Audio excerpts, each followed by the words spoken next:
आशा तो लगाया हूँ। देखिए भगवान श्री राम क्या करते हैं। भगवान श्री राम तो राम अवतार में कहे हुए हैं कि जो व्यक्ति किसी चीज़ पर आशा लगाता है, यदि उसका आशा धर्म में है, उचित है, तो एक दिन उसका आशा ज़रूर पूरा होता है। भैया आशा तो हम लगाया हूँ।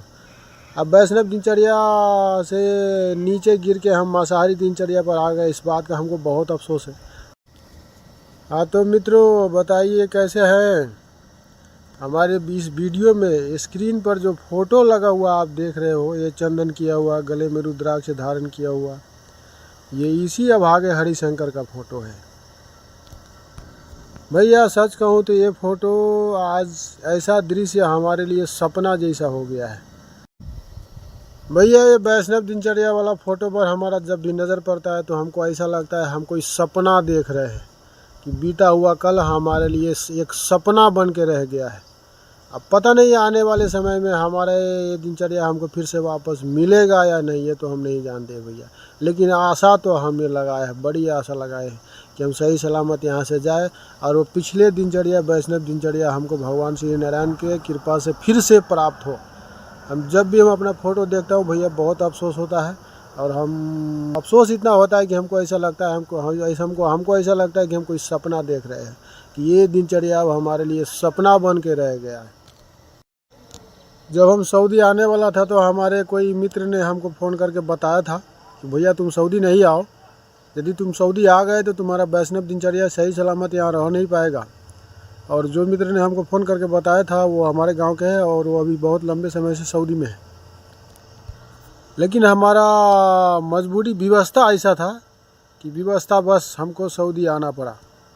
भैया हम सऊदी आ तो गए हैं, हमारा वैष्णव दिनचर्या नष्ट हो तो गया है। हमको इस बात का बहुत अफसोस भी है, थोड़ा नहीं बहुत अफसोस है।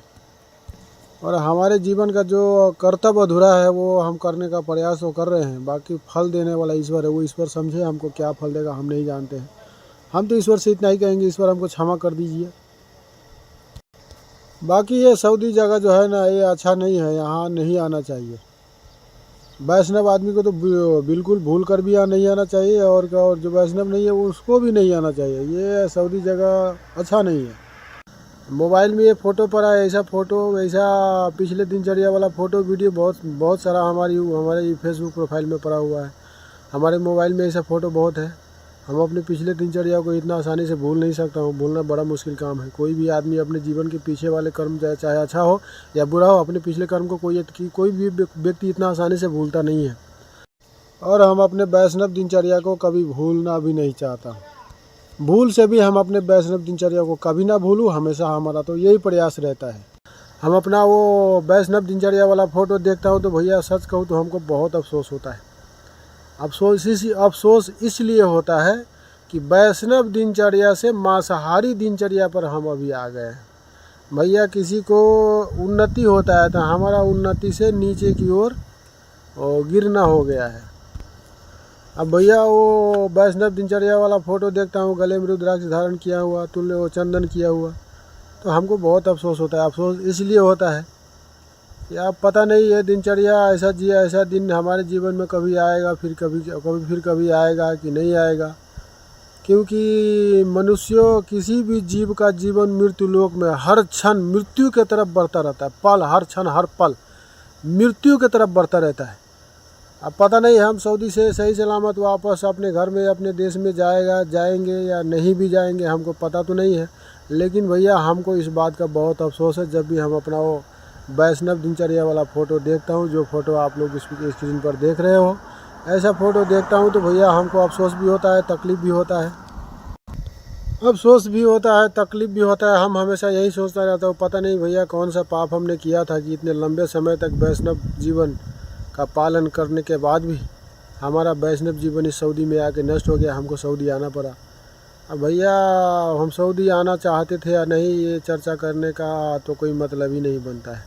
हमारा प्रारब्ध यहाँ लाया, हम आ गए।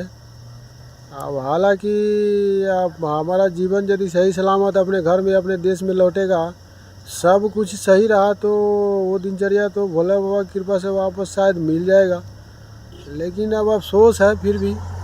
अब वो दिन किसने देखा है, अभी 2 साल लगेगा, 3 साल 4 साल कितना समय लगेगा ये बात हम नहीं जानता हूँ। अब यहाँ से सही सलामत हम नेपाल में जाएंगे तो दिनचर्या तो वापस आएगा ही। और यदि नहीं जा पाए तो भोले बाबा जाने, लेकिन हम बराबर बाबा भोलेनाथ से विनती करता रहता हूँ, हे बाबा भोलेनाथ आप ऐसा कृपा फिर कीजिएगा कि हम सही सलामत सऊदी से दिन बिताकर वापस नेपाल में जाए, अपने घर में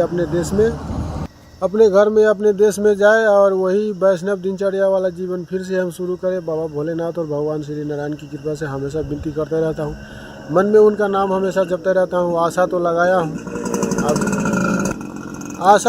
हूँ, अब देखिए भगवान श्री राम क्या करते हैं। भगवान श्री राम तो राम अवतार में कहे हुए हैं कि जो व्यक्ति किसी चीज़ पर आशा लगाता है, यदि उसका आशा धर्म में है, उचित है, तो एक दिन उसका आशा ज़रूर पूरा होता है। भैया आशा तो हम लगाया हूँ। अब वैष्णव दिनचर्या से नीचे गिर के हम मांसाहारी दिनचर्या पर आ गए, इस बात का हमको बहुत अफसोस है। किस पाप के कारण हमको ये सज़ा मिला ये हम नहीं जानते हैं। अब कोई भी व्यक्ति भैया ऊंचे पद से नीचे पद पर गिर जाता है तो उसको अफसोस तो होता है।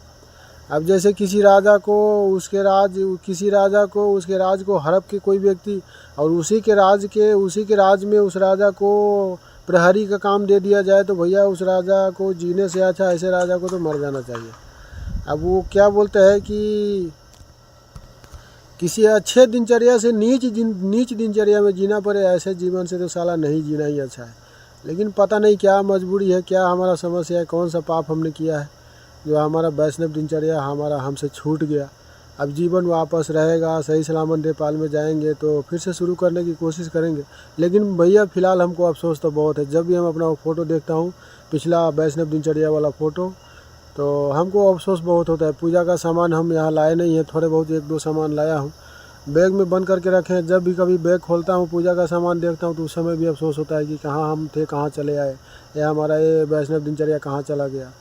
अब पता नहीं भैया, फिर भी आशा लगाया हूँ, बड़े आशा लगाया हूँ कि सही सलामत यहाँ से बच के नेपाल में जाएंगे तो फिर से वो पूजा पाठ भजन इत्यादि शुरू करने की कोशिश करेंगे। फिलहाल भैया अफसोस तो हमको बहुत है, इतना अफसोस है कि हम किसी को आईने की तरह दिखा नहीं सकता हूँ। हमारी क्या मजबूरी है, क्या गलती हमने किया कि वैष्णव दिनचर्या हमसे छूट गया, मांसाहारी दिनचर्या पर आ गया। जब भी मैं अपना एक फ़ोटो देखता हूँ, वो वैष्णव दिनचर्या वाला वीडियो देखता हूँ जो फेसबुक में रखा है, तो इन सभी को देख के हमको अफसोस बहुत होता है। हमेशा यही सोचता रहता हूँ कि पता नहीं किस पाप के कारण हमको ये सज़ा मिला है। अब पता नहीं अब आने वाला समय किसने देखा है, क्योंकि आने वाला समय सभी जीवों के लिए मृत्युलोक में हर पल मृत्यु की तरफ बढ़ता रहता है। अब आने वाले समय में ये वैष्णव दिनचर्या हमको मिलेगा कि नहीं मिलेगा तो बाबा भोलेनाथ जाने, लेकिन हमारा तो आशा यही है कि हम सही सलामत यहाँ से अपने घर में अपने देश में जाए और वही वैष्णव दिनचर्या हम फिर से शुरू करें।